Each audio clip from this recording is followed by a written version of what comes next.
Tractare super periculoasă cu tractoarele U650. Ia uitați aici. Aici s-a urcat. E dreaptă. Dreaptă. Dreaptă și abruptă. Uitați aici. Foarte periculos. Nu știu dacă mai scăpăm de aici.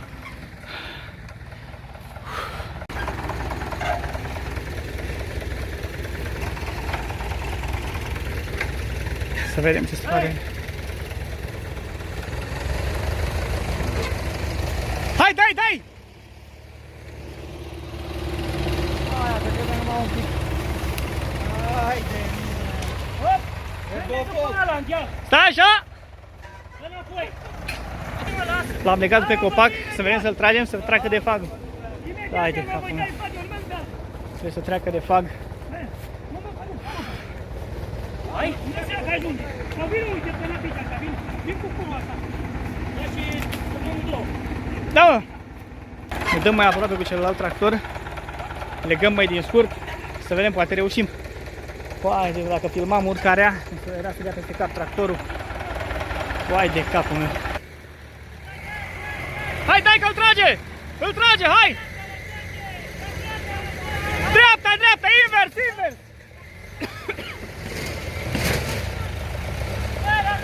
Stai alătură, stai alătură!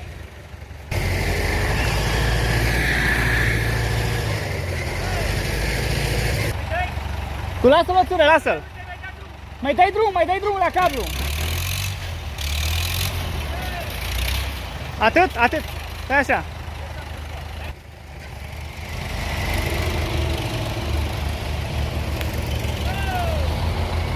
Ce-i face, mă? Nu știe!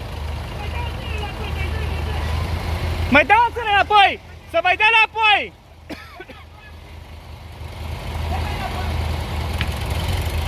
Nu mai că e pe rădăcină, băi! Hai, dai, dai, dai! Gata, lasă-l! Ține-l tras, așa! Am reușit, dar n-am mai apucat să mai filmez. Am reușit!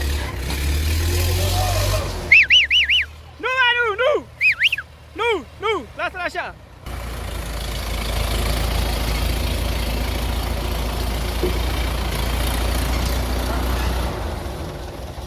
Dă-i în față, dă-i, păi dă-i! Gata, a ieșit! Gata, finalizare! Suspendare pentru a face pana. Avem coborârea de care mi-e de gradul.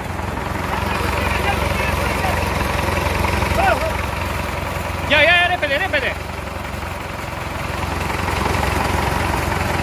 Așa ceva doar în filme, vezi? Uite bine, Stai, dai de o tură!